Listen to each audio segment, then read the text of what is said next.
Welcome back to my channel Gurukul. If you are watching my video for the first time, then please subscribe my channel and click the bell icon for all notifications.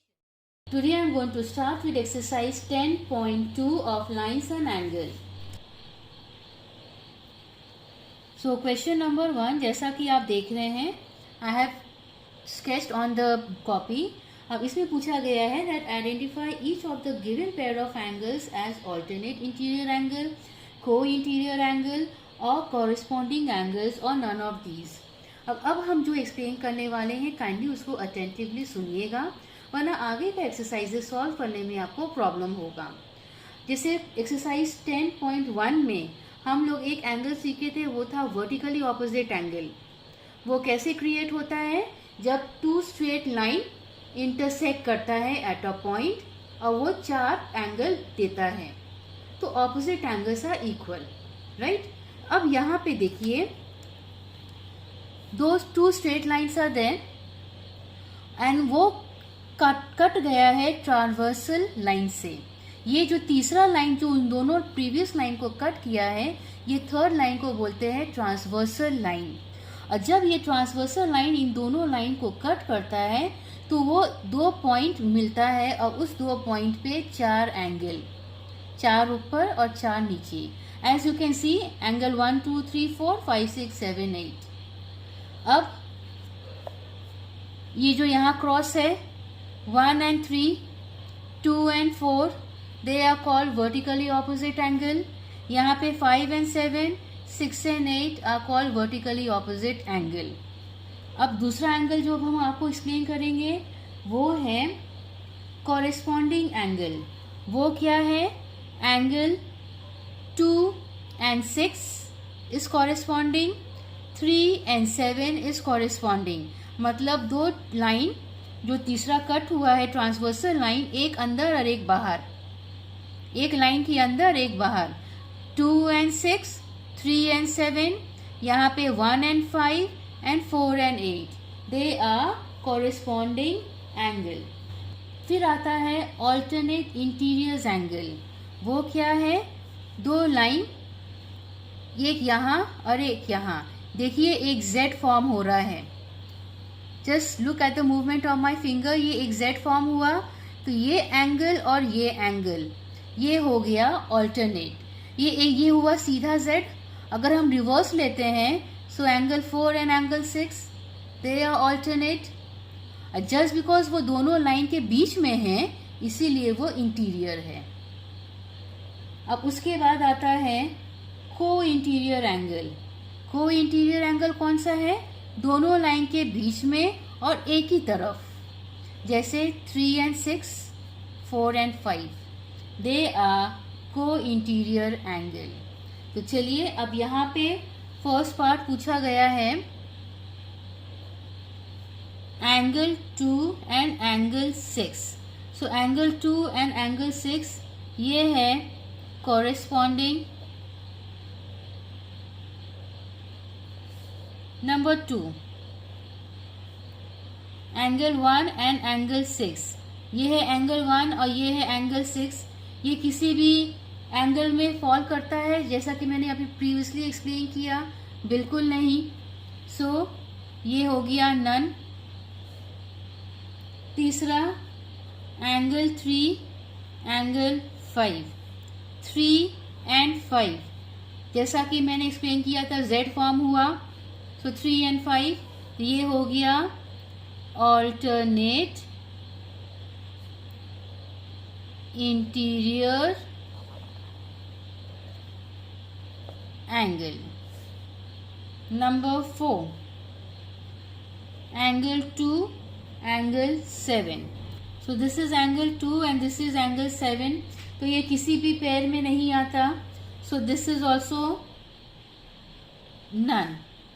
Number 5, angle 3 and angle 6. 3 and 6 वो आता है को interior में. को interior angle. 6th one, angle 4, angle 8. Angle 4 and angle 8 ये वापस हो गया कॉरेस्पॉन्डिंग.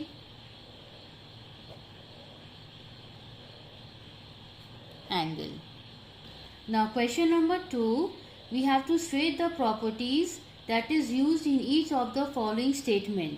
अब यहाँ देखिए एक फिगर मैंने ऑलरेडी ड्रॉ कर रखा है और यहाँ पे फर्स्ट पार्ट में बोला गया है that if A is parallel to B, तो वो जो टू स्ट्रेट लाइन A और B के बीच में आप देख रहे हैं वो है symbol for parallel line. That means line A and line B is parallel. That means they will not meet. ठीक है. So then angle 1 is equal to angle 5. तो अगर दो लाइन पैरेलल है और वो एक ट्रांसवर्सल लाइन से कट है, so angle 1 and angle 5 is equal. क्यों? क्योंकि वो पेयर ऑफ कॉरेस्पॉन्डिंग एंगल है. हेंस इसका आंसर हो गया pair of corresponding angles are equal. क्यों? क्योंकि line A and B are parallel. Second one, अब बोला गया है that if angle 4 is equal to angle 6, now this is angle 4 and here is angle 6, if they are equal, ठीक है, question में mention है कि they are equal, then A is parallel to B. तो हम लोगों को पता है कि जब दो लाइन पैरेलल होगा तभी ये दोनों एंगल, देखिए एग्जैक्ट फॉर्म हो रहा है. That means these are alternate interior angle. तो वो सेम कब होगा, इक्वल कब होगा, when two lines are parallel. That means angle 4 is equal to angle 6 because a is parallel to b. So इसका हमारा प्रॉपर्टी होगा pair of alternate interior angles are equal. Next third one, अब वो कह रहा है if angle 4 plus angle 5 is equal to 180 degree then A is parallel to B. ठीक है, मतलब angle 4 plus angle 5 is equal to 180 degree then line A is parallel to line B. Yes, because pair of core interior angles are supplementary. Supplementary means इन दोनों का सम जो है वो 180 degree होगा. So pair of co-interior angles are supplementary. Question number 3, first part, it says that in each of the following figure a pair of parallel line is cut by a transversal line and in each case we have to find the value of x. So पहला figure जो आपको दिख रहा है question में बोला गया है a pair of parallel line. So these two lines are parallel and it is cut by a transversal line और यहाँ पे this is 100 degree. So and this is x degree. So we need to find the value of x. तो हमारा answer क्या होगा, x is equal to 100 degree. क्योंकि last इसके previous sum में आपको एक्सप्लेन किए थे कि दो पैरेलल लाइन एक अंदर और एक बाहर, वो आपका हो जाता है सेम. रीजन होता है कॉरेस्पॉन्डिंग एंगल.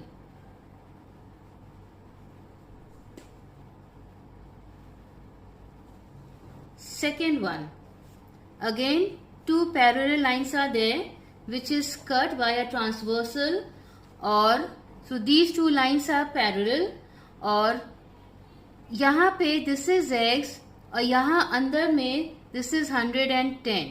So अब हम लोगों को x का वैल्यू निकालना है. ये भी आपका क्या हो जाएगा, x and 110 ये हो गया को इंटीरियर एंगल. क्यों? क्योंकि ये दोनों का एंगल जो है वो आपको ऐड करने से हमारा 180 डिग्री आता है. So x is equal to 180 minus 110 gives us 70 degree.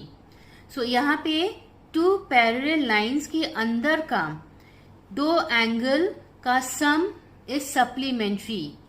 ये चीज को आप याद रखिएगा।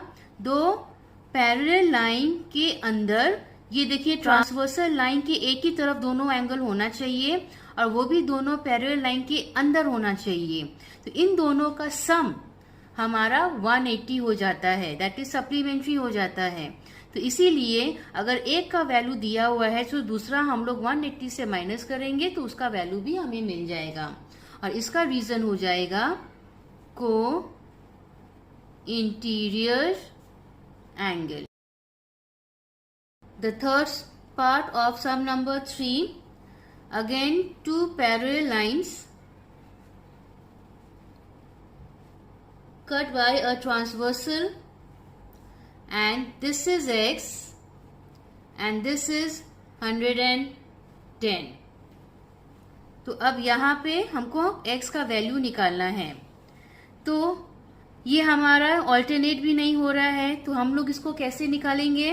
Now let me name the line A, B, C, D। और ये जो लाइन है, ये जो पॉइंट है, इसको हम E लिख देते हैं। अब in order to find the value of x, हम लोग क्या करेंगे? ये देखिए, ये एक क्रॉस बन रहा है।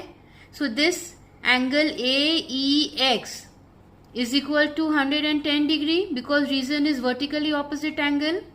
So angle, इसको इस पॉइंट को हम F लिख देते हैं। So angle AEF, angle AEF is equal to 110 degree.